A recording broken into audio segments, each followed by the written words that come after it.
Scene script. Have you ever considered how much you're really worth? Let that sink in for a moment. What comes to mind? Is it your bank account, your job title, or perhaps the number of friends you have? If any of these external factors are your go-to measure of worth, it might be time to rethink. Today we're diving into an important conversation about self-worth, a concept that is often misunderstood and sadly overlooked. Self-worth, by definition, is the sense of one's own value or worth as a person. It's not about your paycheck, your social status, or your looks. It's about who you are at your core, your intrinsic value as a human being. And here's the kicker. It's something that only you can determine. Think of it this way. Imagine yourself as a diamond.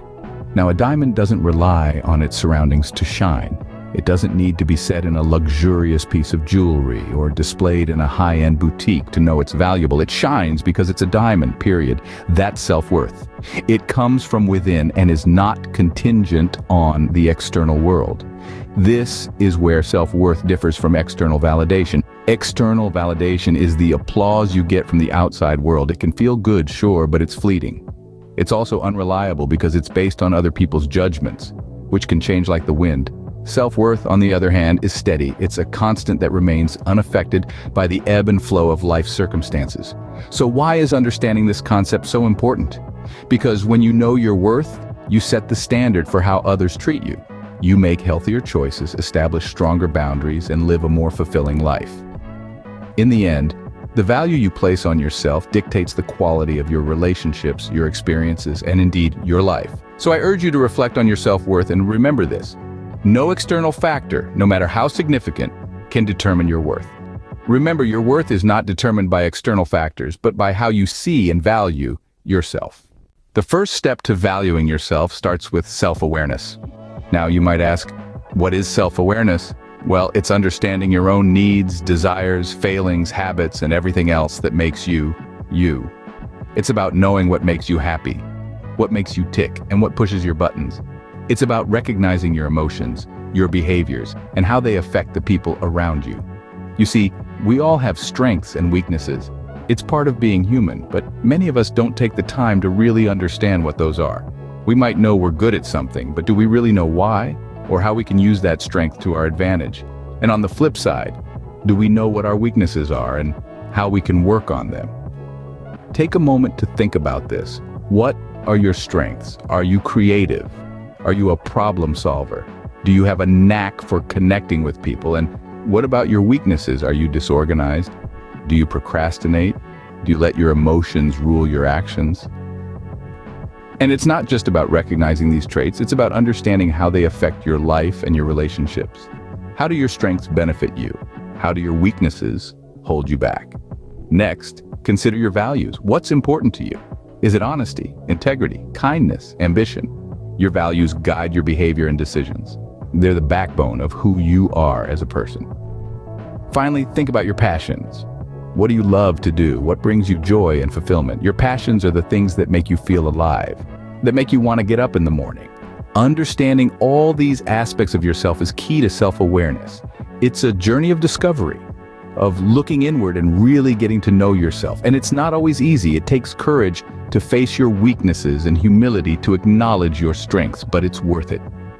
Knowing and accepting who you are is the first step to valuing yourself. With awareness comes acceptance, the second step in our journey.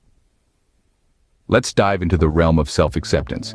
This is the stage where we embrace our individuality, acknowledging our strengths and weaknesses, our triumphs and failures, our perfections, and most importantly, our imperfections.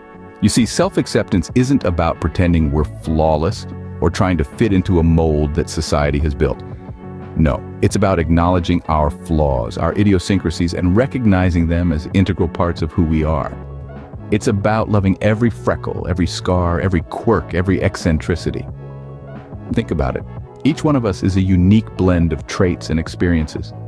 We have our own stories, our own journeys, but sometimes, amid the noise and chaos of the world, we lose sight of our individuality. We try to conform, to blend in, to be normal. But what is normal, really? Normal is a construct, a standard that is as elusive as it is ever-changing. Trying to chase this idea of normality is like trying to catch a shadow. It's a futile pursuit. Instead, let's focus on being the best versions of ourselves. Self-acceptance is about celebrating our uniqueness, our individuality.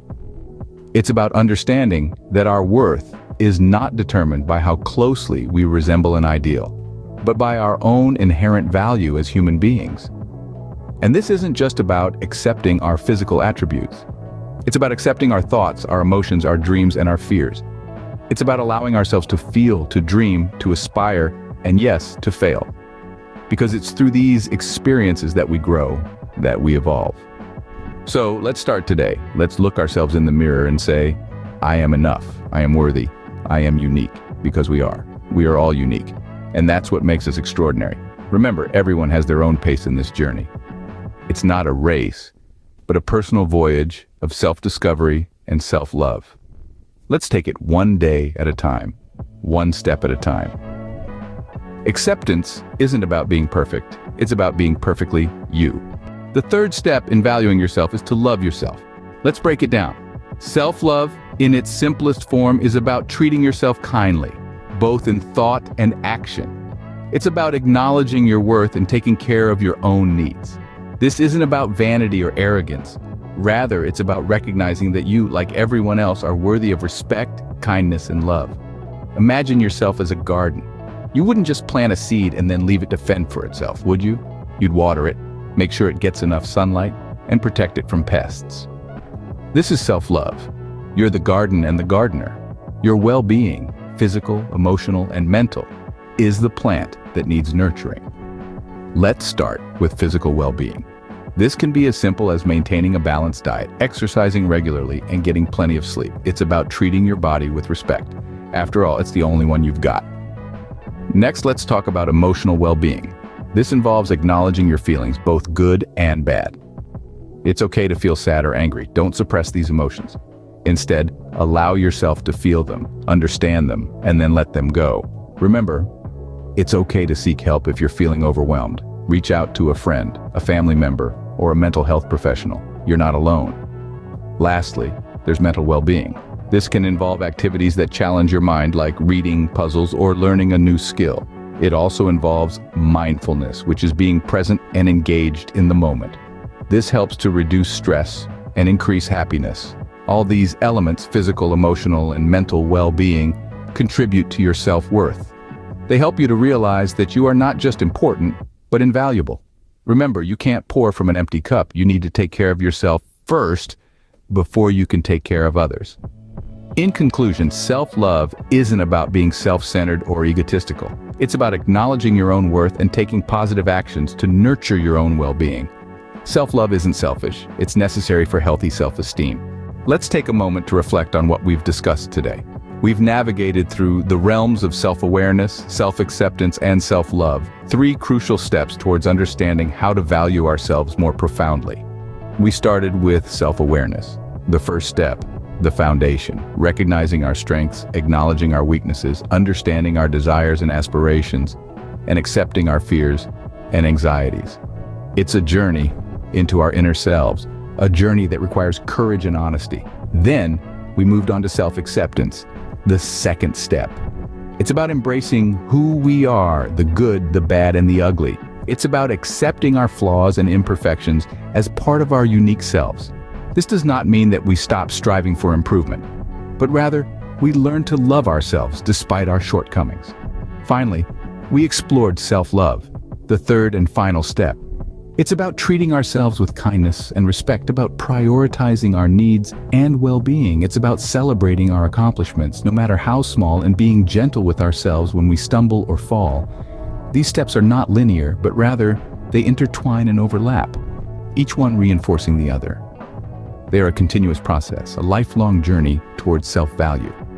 And while it may seem challenging at times, the rewards are immeasurable.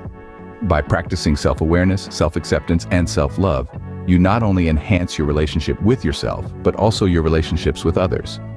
You become more resilient, more confident, more compassionate. You become a beacon of positivity and self-assurance that can inspire others to embark on their journey of self-value. Remember, it's not about perfection. It's not about comparing yourself to others. It's about being the best version of yourself for yourself. It's about recognizing that you are enough, just as you are. Remember, You are enough just as you are. Don't forget to like, share, and subscribe for more content like this. Keep valuing yourself and see the difference it makes.